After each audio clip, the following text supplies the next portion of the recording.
500년 전 예언이 2025년 한국을 정확히 맞췄다고? 맞아요.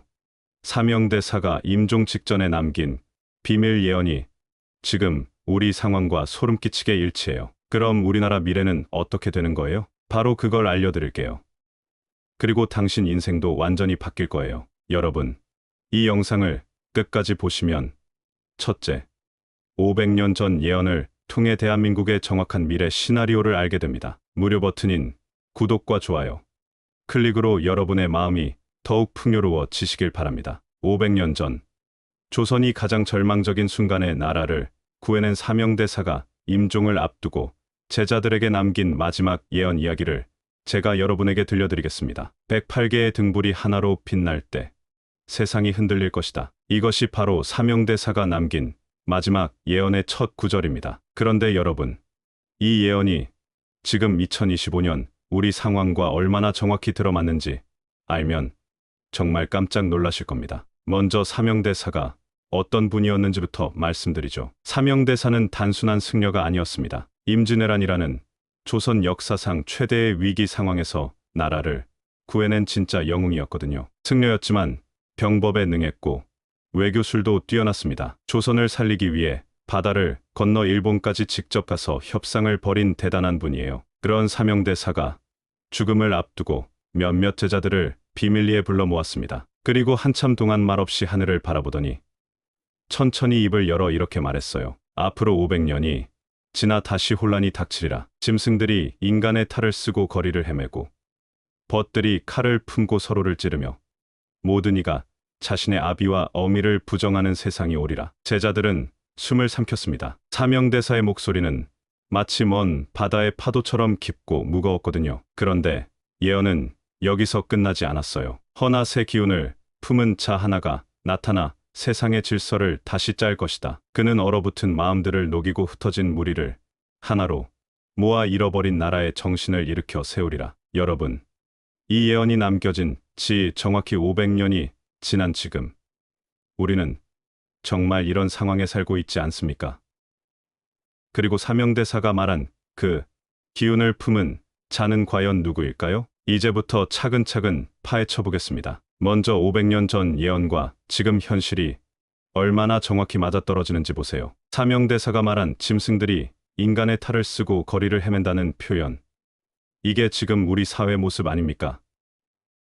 SNS에서 익명으로 서로를 공격하고 가짜뉴스가 판치고 사람들이 서로를 믿지 못하는 이 현실 말이에요. 벗들이 칼을 품고 서로를 찌른다는 것도 마찬가지예요. 정치권을 보세요. 같은 당 사람들끼리도 서로 뒤에서 칼을 꽂고 배신하고 이전 투구를 벌이고 있잖아요. 친구라고 생각했던 사람이 뒤통수를 치는 일이 얼마나 많습니까? 모든 이가 자신의 아비와 어미를 부정하는 세상이라는 표현은 어떤가요?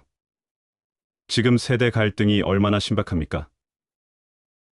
젊은 세대는 기성세대를 꼰대라고 부르고 기성세대는 젊은 세대를 이해할 수 없다고 하잖아요. 가족 간에도 정치 이야기만 나오면 싸우고 명절에도 얼굴 보기 힘들어하는 게 요즘 현실이에요. 정말 소름 끼치도록 정확하지 않습니까? 그런데 더 놀라운 건 여기서부터예요. 사명대사는 이런 혼란 속에서도 희망이 있다고 했거든요. 바로 큰 기운을 품은 자가 나타날 거라고 했어요. 그럼 이 큰 기운을 품은 자는 대체 무슨 뜻일까요? 큰 기운이라는 건 단순한 의미하는 게 아닙니다. 고대 동아시아 문화권에서 특별한 의미를 가지고 있었어요. 차가움, 권위, 강인함, 질서를 상징했습니다. 그것은 흔들리지 않는 별이었고 또한 모든 방향을 잡아주는 기준이었거든요. 바로 흔들리지 않는 중심을 가진 자, 조류에 휩쓸리지 않고 대세를 거스를 용기를 지닌 자, 무너진 사회를 다시 일으킬 강한 손을 가진 자를 말하는 거예요. 사명대사가 말한 이 지도자는 단순히 인기만으로 선택되는 인물이 아닙니다. 그는 불편한 진실을 말할 수 있어야 하며 사람들의 환심을 사기보다 때로는 쓰디쓴 약을 줄 알아야 한다고 했어요. 2025년 현재 대한민국의 상황을 보세요. 경제는 얼어붙고 사회는 분열되었으며 청년들은 절망하고 노년층은 두려움에 떨고 있습니다. 이런 상황 속에서 과연 누가 큰 뜻을 품은 지도자라 할 수 있을까요? 그런데 여기서 더욱 놀라운 예언이 등장합니다. 전해지는 구전에는 또 다른 한 문장이 추가로 남아 있거든요. 그가 올 때 하늘은 붉게 물들고 검은 바람이 큰 산을 감쌀 것이다. 붉게 물드는 하늘은 무엇을 뜻하는 것일까요? 국민의 분노를 의미하는 것일까요? 아니면 피를 부르는 갈등을 뜻하는 것일까요? 혹은 오랫동안 이어져 온 기득권 체제의 붕괴를 암시하는 것일 수도 있습니다. 검은 바람은 또 무엇을 의미할까요? 외부로부터의 압박일까요?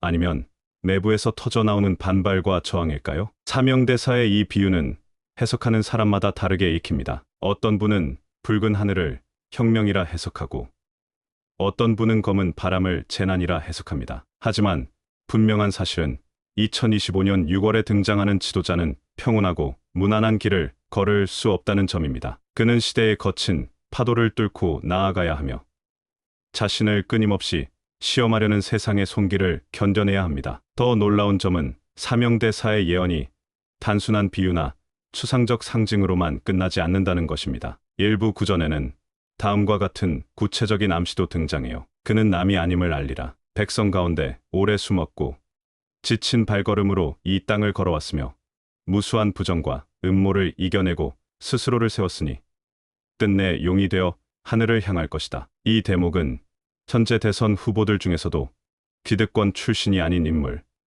혹은 오랜 세월 동안 무명의 시간을 보낸 인물을 떠올리게 합니다. 초기부터 화려한 스포트라이트를 받았던 이들보다는 오랜 시간 동안 묵묵히 준비해온 혹은 시련과 탄압을 이겨내며 성장한 인물을 암시하는 듯해요. 지금 대한민국 정치판을 살펴보면 몇몇 후보가 이 조건에 부합하는 모습을 보입니다. 하지만 과연 누가 용이 되어 하늘을 향할지는 아직 아무도 알 수 없어요. 그런데 사명대사의 예언에서 가장 흥미로운 부분이 또 있습니다. 바로 두 마리의 호랑이가 싸울 때 이야기예요. 두 마리의 호랑이가 싸울 때 산이 무너지고 강이 거꾸로 흐를 것이다. 그러나 어린 용 하나가 하늘로 솟구치니 백성은 새로운 물을 얻게 되리라. 이 예언은 2025년 대한민국 대선을 바라보는 데 있어 놀라울 정도로 중요한 열쇠를 제공합니다. 사명대사는 호랑이들의 싸움 이후 어린 용이 하늘로 솟구칠 것이라 했습니다. 호랑이는 강하고 위험 있는 존재를 상징하죠. 그러나 동시에 지나친 자존심과 경쟁심으로 인해 서로를 해칠 수도 있는 존재입니다. 두 마리의 호랑이가 서로 싸우는 동안 정작 진정한 변화의 주체는 다른 곳에서 조용히 힘을 키우고 있을 수 있어요. 어린 용은 무엇을 뜻할까요? 용은 동아시아 문화에서 최고의 통치자, 천명을 받은 자를 상징합니다. 그런데 사명대사는 굳이 어린이라는 수식을 붙였어요. 이는 아직 성숙하지 않은 존재, 그러나 성장 가능성이 무한한 인물을 의미합니다. 현재 대선 구도를 보면 강력한 양강 구도 속에서도 제3의 인물, 즉 기존 정치 구도와 거리를 둔 인물들이 조용히 주목을 받고 있습니다. 새로운 세대의 정치인, 기존 거대 정당과 거리를 둔 독립 후보, 시민사회나 외교, 경제 분야에서 명망을 쌓아온 신인들이 그들이에요. 이들은 지금까지는 주류의 관심에서 벗어나 있었지만 점점 더 많은 국민들의 관심을 끌고 있습니다. 특히 양강 후보 간의 과열된 대립에 피로감을 느끼는 유권자들은 새로운 대안을 찾으려는 움직임을 보이고 있어요. 바로 이 지점이 사명대사의 어린 용 예언과 맞닿아 있습니다. 어린 용은 한순간에 나타나지 않습니다. 그는 오랜 시간 동안 사람들 눈에 띄지 않는 곳에서 준비하고 자신을 단련해왔을 가능성이 큽니다. 그리고 결정적인 순간 양쪽 호랑이들이 서로를 견제하며 지칠 때라는 틈을 타 예상치 못한 방식으로 무대 위로 떠오를 것입니다. 이때 중요한 것은 타이밍입니다. 사명대사는 산이 무너지고 강이 거꾸로 흐를 때라고 했거든요. 즉, 기존 질서가 혼란에 빠지고 사회 전반이 예상치 못한 위기나 충격을 겪을 때 사람들은 본능적으로 새로운 길을 찾으려 할 것입니다. 어린 용은 바로 그 순간을 포착할 거예요. 그렇다면 어린 용이 진정한 구원자가 되기 위해서는 어떤 조건을 갖추어야 할까요? 첫째, 깨끗함입니다. 호랑이들이 피투성이 싸움을 벌이는 동안 용은 더럽혀지지 않아야 합니다. 부패, 비리, 편법과 거리를 둔 인물이어야 국민들의 신뢰를 얻을 수 있어요. 둘째, 미래를 보는 눈입니다. 단순히 과거를 비판하는데 그쳐서는 안 됩니다. 다가올 시대를 꿰뚫어보고 구체적이고 실현 가능한 비전을 제시할 수 있어야 해요. 셋째, 국민과의 연결입니다. 어린 용은 엘리트의 언어가 아닌 국민의 언어로 말해야 합니다. 현장의 고통을 이해하고 서민의 삶을 공감할 수 있는 따뜻함을 지녀야 해요. 이 세 가지 조건을 갖춘 인물만이 양강 후보들의 틈새를 뚫고 진정한 변화의 상징으로 떠오를 수 있을 것입니다. 그런데 여기서 사명대사의 또 다른 경고가 등장합니다. 온 나라에 불이 나고 사람들의 마음은 짐승처럼 변할 것이다. 그러나 천년 묵은 산이 다시 초록을 입듯 희망은 새로 오리라. 이 말은 단순히 전쟁이나 물리적 파괴를 예언한 것이 아니었습니다. 오히려 사명대사가 보신 것은 사람들의 마음이었어요. 그리고 그 마음이 어떻게 병들고 무너질지를 걱정하신 것입니다. 2025년 현재 우리는 사명대사가 묘사한 불타는 세상과 놀라울 만큼 닮아 있습니다. 경제는 위태롭습니다. 청년들은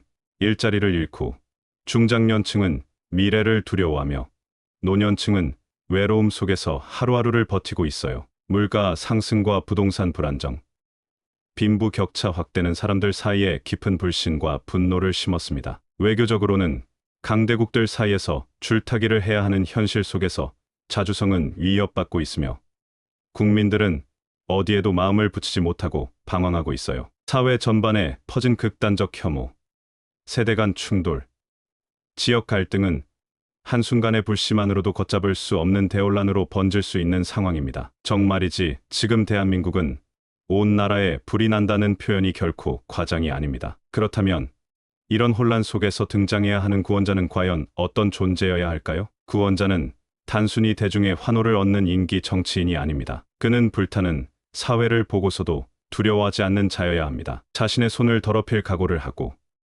그럼에도 불구하고 진심으로 사람들의 상처를 어루만질 수 있는 자여야 해요. 사명대사는 구원자의 조건을 이렇게 말했습니다. 길을 잃은 무리 앞에서 목숨을 걸고 길을 밝히는 자가 되리라. 그 빛은 처음엔 어둡고 미약하나 마침내만 백성의 눈을 뜨게 하리라. 여기서 중요한 것은 처음엔 어둡고 미약하다는 부분입니다. 구원자는 처음부터 압도적인 지지를 받지 않을 수 있어요. 오히려 초반에는 오해받고 외면당하고 때로는 조롱당할 수도 있습니다. 하지만 진심과 일관성을 잃지 않고 나아갈 때 점차 사람들은 그의 진짜 가치를 알아보기 시작할 것입니다. 이 구원자의 길은 결코 쉬운 길이 아닙니다. 첫 번째 시험은 인내입니다. 혼란 속에서는 사람들의 마음이 쉽게 흔들려요. 오늘은 칭송받다가도 내일은 같은 사람들이 돌을 던질 수 있습니다. 구원자는 이 변덕을 견뎌야 합니다. 자신의 신념을 포기하지 않고 꿋꿋이 걸어가야 해요. 두 번째 시험은 유혹입니다.